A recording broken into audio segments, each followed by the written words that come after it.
Comment faire de la mécanique sans se faire mal? Alors tu veux faire l'entretien courant sur ta voiture ou te mettre à la mécanique, mais tu veux pas te faire mal, t'abîmer le corps. Alors la mécanique, notamment quand tu utilises des petits outils, quand tu n'as pas de pont par exemple, euh, bah ça reste quelque chose de physique. Ça reste quelque chose de physique et des fois il faut faire un peu des acrobaties pour pouvoir atteindre certaines pièces et faire certains travaux, ok? Donc ça reste quand même quelque chose qui parfois t'amène à avoir mal aux muscles ou d'avoir un peu mal à l'épaule, un peu mal dans le dos de temps en temps parce que tu t'es mis dans une position dans laquelle tu te mets jamais et voilà, il a fallu utiliser ta force, donc tu as un petit peu trop utilisé un muscle, on va dire. Donc tu peux te retrouver avec un mal de muscle pendant un jour ou deux, ça peut arriver. Mais pour le reste, comment se faire le moins mal possible? Alors la première chose, notamment quand tu vas travailler à même le sol, quand tu vas travailler sous ta voiture, moi ce que j'utilise c'est des tapis de sport en fait. Je sais pas si tu vois les tapis carrés là, en puzzle que tu peux assembler. Ça peut être une bonne solution pour pouvoir te faire en fait un sol qui est mou sur lequel tu peux t'allonger, tu peux poser tes genoux, tu peux poser des coudes sans te faire mal. Si tu travailles même le bitume, bah forcément tes coudes et tes genoux vont prendre un coup, ok? Ou alors, ce que tu peux faire aussi, c'est utiliser tout simplement un tapis pour le sport, tu sais, les tapis déroulants. Moi, j'utilise ça, ça me suffit. Et ça te permet d'avoir un sol qui est beaucoup plus mou. Donc, quand tu t'allonges comme ça sur le dos, ton sol est mou. Quand tu poses tes genoux, ton sol est mou. Ça fait du bien quand tu passes sous ta voiture. Ça, c'est la première chose. Ensuite, gérer les températures et la chaleur. Par exemple, là au moment où je te parle, il fait une chaleur de plomb. Okay, là, j'ai pas mis la clim, j'ai le moteur coupé, il doit faire, je sais pas, 43 degrés dans la voiture. Je vais le faire pour la vidéo. Mais bien évidemment, tu veux pas travailler dans des conditions de chaleur extrême. Donc l'hiver, ça pose pas trop de problème. Alors l'hiver, ça peut être un autre problème, c'est le froid. Des fois, quand il fait -5 dehors, bah, tu as les mains gelées, etc. Et dans ce cas-là, il faut mieux repousser une journée où il fait un peu plus doux. Ou alors, si tu as un garage fermé, le faire en garage fermé et éventuellement le chauffer un petit peu. Mais c'est surtout l'été en fait. L'été, aller à la mi-mai jusqu'à fin octobre, quand tu te mets à faire de la mécanique, rapidement tu vas avoir chaud. Et bien évidemment, si tu travailles en pleine journée, quand il fait 30-35 degrés, la chaleur va devenir intenable et tu vas déjà dégouliner et puis ta tête va commencer à chauffer et puis tu vas perdre en performance parce qu'il fait simplement trop chaud. La technique pour ça, tout simplement, c'est de bosser le matin. Dès que le soleil se lève, tu as un petit laps de temps, allez, je sais pas, de 6 heures du matin à 10 heures du matin, où il fait pas encore trop chaud, même en plein été, juillet, août, etc.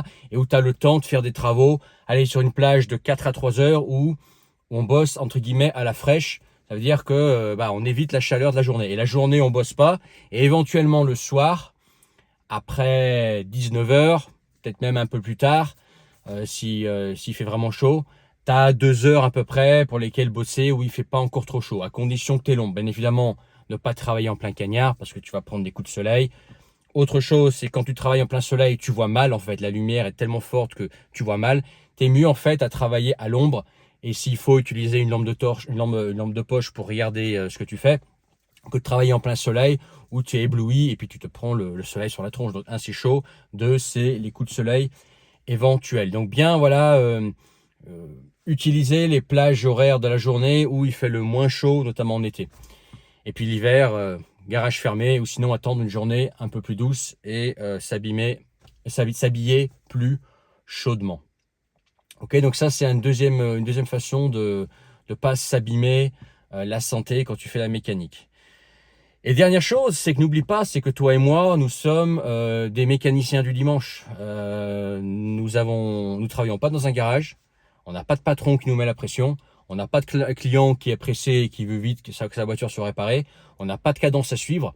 On a tout notre temps. On a ce luxe-là.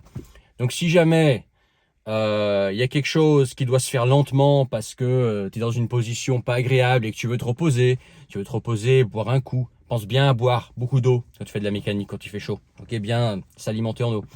Mais que tu veux prendre autant de pauses que tu veux, un travail qui peut être fait en 1 heure, toi tu veux prendre 3 heures pour le faire, mais prends ton temps, mec, prends ton temps, fais des pauses, prends ton temps.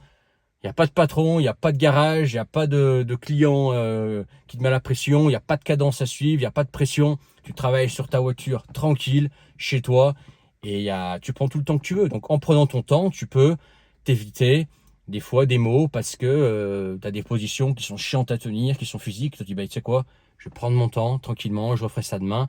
Et bah, tu prends soin, on va dire, de ton corps. Et de deux, le travail sera probablement mieux fait parce que quand tu te mets à l'aise pour faire un travail, ton travail il est mieux fait, tu t'appliques, etc.